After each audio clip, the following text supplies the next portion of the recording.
Hi, and welcome to the recorded session on intensive trauma-focused therapy for victims of crime. I'm excited to introduce our presenter, Ricky Greenwald, who is the founder and executive director of the Trauma Institute and Child Trauma Institute. He's also an affiliate professor at the SUNY University at Buffalo School of Social Work and a fellow of the American Psychological Association. First, before we get started, I would like to thank our funders. This recorded session and everything associated with the CVR Virtual Institute is supported through a grant awarded by the Office for Victims of Crime. And now, I'm happy to introduce Ricky Greenwald. Hi, I'm Ricky Greenwald, a psychologist. I'm with the Trauma Institute and Child Trauma Institute, and we have a VOCA-funded program providing no-cost, intensive trauma-focused therapy for victims of crime. And I want to talk about why we do that and how it goes. First of all, let's talk a little about trauma. Trauma is one of the major public health issues in the world. Nearly every mental health or behavioral problem is either caused or made worse by trauma. When it comes to victims of crime, crime victimization often involves trauma. And when a person is traumatized, it can not only cause all kinds of problems and symptoms, but the traumatization itself can prevent, can prevent other types of therapy from working. Also, traumatization isn't just like a cut that heals. Traumatization can persist indefinitely. So trauma treatments, even though they're a lot better than they used to be, they're still not good enough. There are a lot of people get trauma treatment that emphasizes coping skills to manage the symptoms of traumatization. For example, DBT, mindfulness, acceptance and commitment, self-management skills. These methods are useful. I mean, there's a reason that there's so much of it around. They are useful. It helps to calm things down, manage symptoms. But these techniques only go so far because the traumatization is still there, and sometimes the emotions and thoughts can be very powerful. So the benefits are limited, and also you have to keep on trying and keep on trying. It requires constant effort and maintenance to work the system. So I and many others have come to prefer the treatments that emphasize healing the psychological wound of the trauma, because when the wound is healed, there are no more symptoms to manage. And these are methods, the best-known methods would be EMDR, for example, for that one. These methods are profoundly effective with permanent results.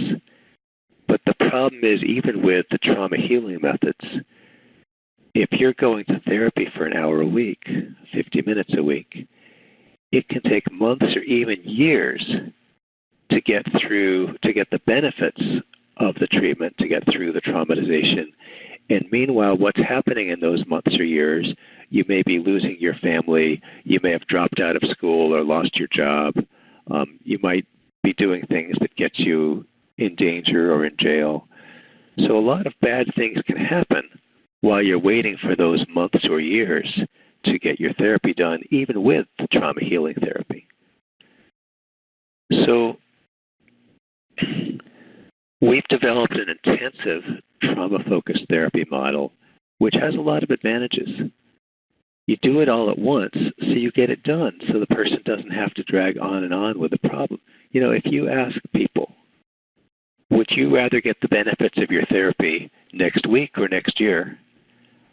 I think most people want it now. You know, why suffer for an extra year? Why risk all the problems that go with that? Just get it done and move on with your life.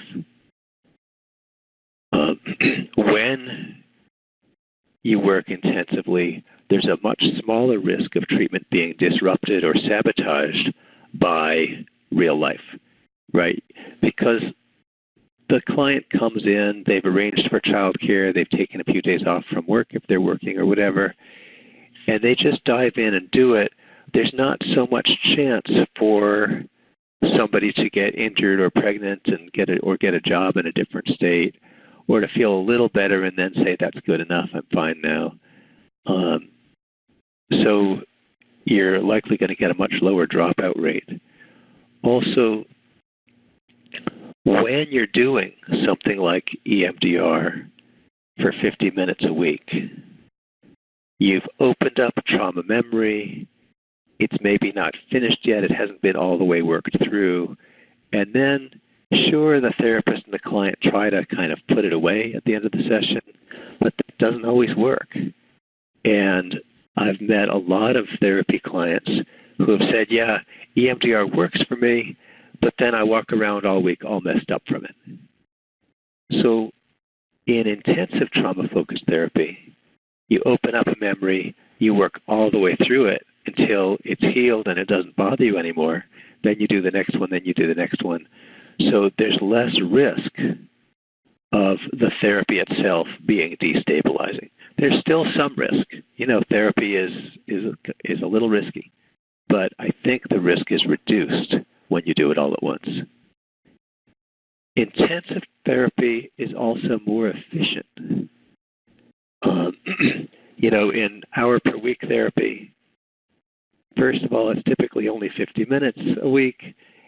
Secondly, a good quarter to a third of every session is taken up with hello and goodbye.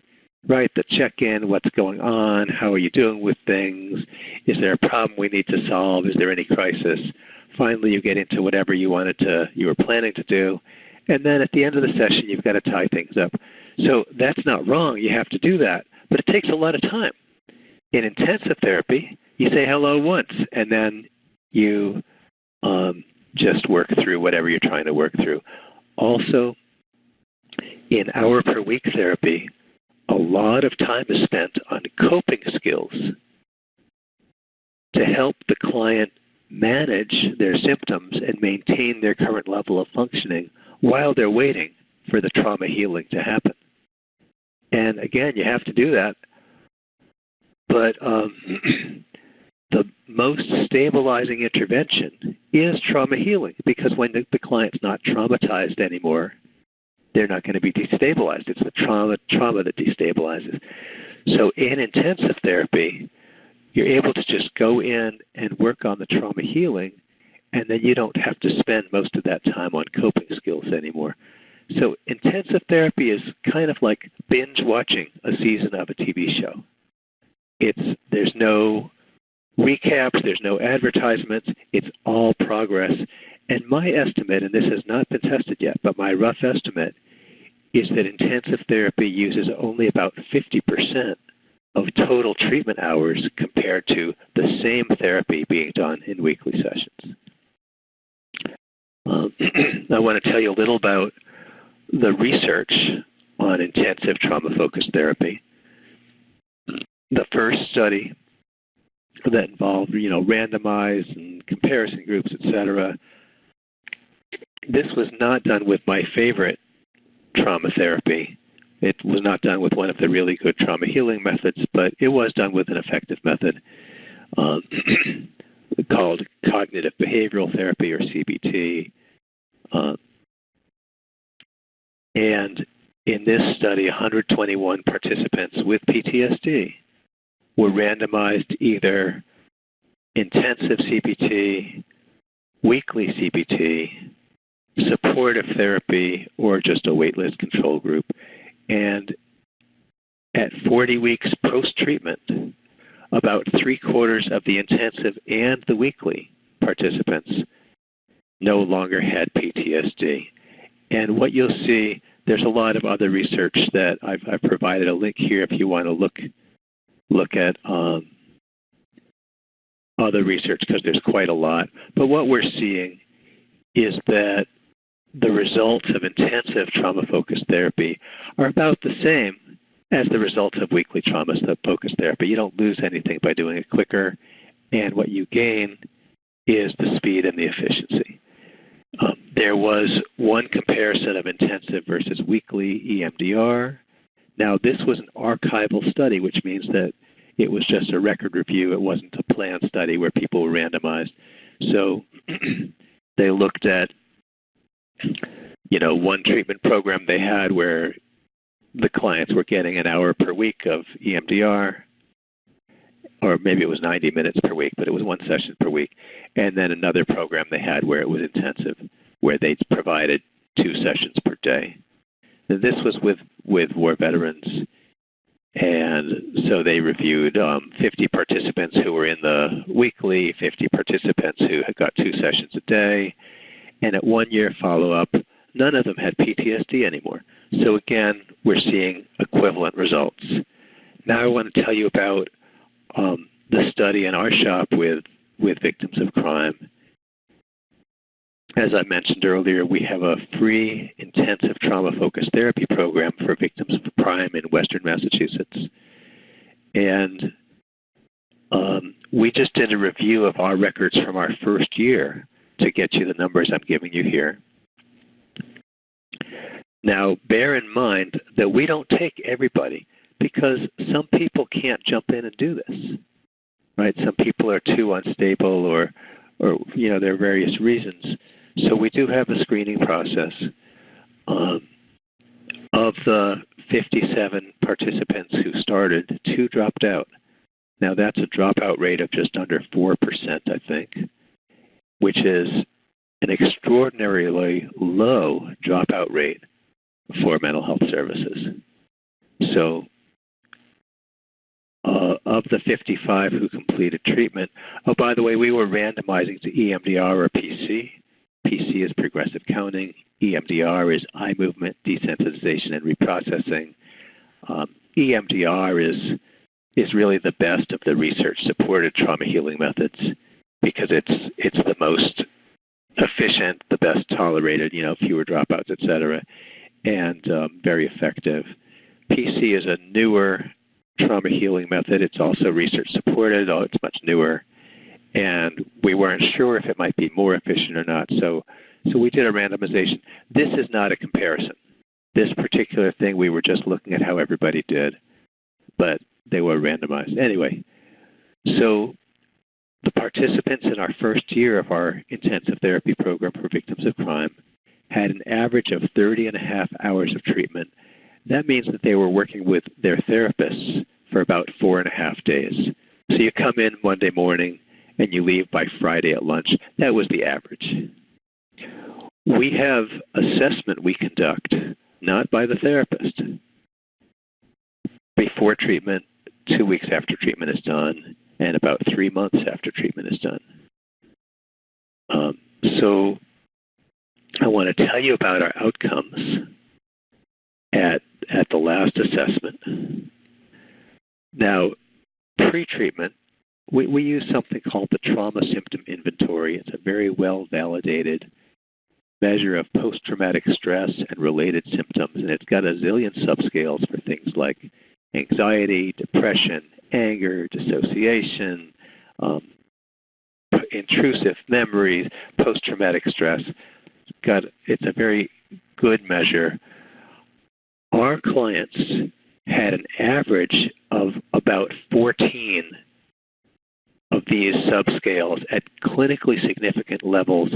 That means that our average client was very highly distressed. These are not high-functioning people with a single incident crime victimization. These are people with very significant trauma histories, including the crime. For example, maybe the crime was a lifetime of childhood abuse or, years of exposure to domestic violence. So these were people with very significant problems.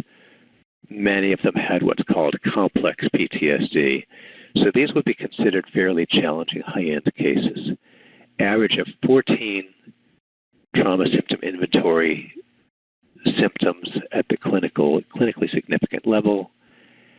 By the final assessment post-treatment, the average was 4.5 symptoms at the clinically significant level, which is a dramatic improvement. And bear in mind that this is a 3-month follow-up. So, if you look a week or 2 after treatment, you're not sure what you're getting. But by 3-month follow-up, people have really stabilized at their new level of functioning. So So that's likely a durable result. And that's a pretty dramatic change in how somebody feels and behaves. We also used the problem rating scale, which is just a 0 to 10 rating. You know, what brings you to therapy? What bothers you the most right now? And people will say things like, well, I have trouble sleeping, or I'm afraid to go out anywhere, or I have a bad temper, or I'm thinking bad things about myself all the time, or I have too much stress, I can't work, or I can't concentrate, whatever it is. So we ask, on 0 to 10, how bad was that problem this past week? So our clients started out with an average of their various, usually about 3 or 4 problems that are their primary presenting problems. That started out at an average severity level of 7 on the 0 to 10 scale, and by post-treatment, the average was about 3. So again, they started out at a pathological level of problems and ended up with a normal level of problems, because we all have problems, you know, at low levels. We had found that a number of our clients had been disabled by their traumatization to the point where they weren't working or had dropped out of school or were really struggling with relationships or self-care. And so we developed a 4-item stability and ability scale with benchmarked descriptions at each level. So there was 1 item for work or school functioning, 1 item for relationships, 1 item for self-care. And on the 1 to 5 scale, where 5 is totally not functioning and 1 is totally functioning, so the pre-treatment average was 3.5, and the post-treatment average was about 2. So again, you're seeing very substantial, meaningful, and statistically significant improvements that were stable post-treatment. And I can tell you that I get an email every week or two from one of the clients we've worked with raving about how they have their life back now. So, you know, what these numbers reflect is people getting their life back who had been often significantly distressed and significantly impaired by their crime victimization. So in sum, in conclusion, intensive trauma-focused therapy for victims of crime gets substantive benefit and lasting benefit very quickly, so that clients don't have to go on and on experiencing further harm while awaiting the results of hour-per-week therapy for months or years. It's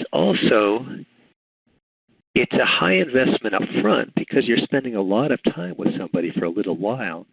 It's also economical because it's so efficient. Again, my estimate that you're taking only about 50% of the total treatment hours that would otherwise be used. And then the client don't need treatment for the rest of their life anymore. They can get their treatment done and move on with their lives. Now, not every client was perfect after treatment. Some of them continued to work with their existing therapist for some time. People still had life challenges, but this made such a dramatic improvement that it really put most of our participants at a different level of functioning. Finally, I want to mention that our methods are replicable. We're not some evil geniuses that know how to do magic. Our methods are manualized, scripted, and when we get new people into our staff, we train them, we give them the scripts, we supervise them, and they learn how to do a very replicable treatment approach.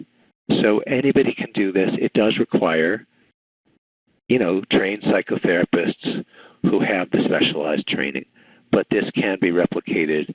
And of course, I'm presenting on this because I think it should be. I think it gives victims of crime very satisfactory treatment outcomes in an economical and quick way. and I look forward to your comments and questions. Thank you.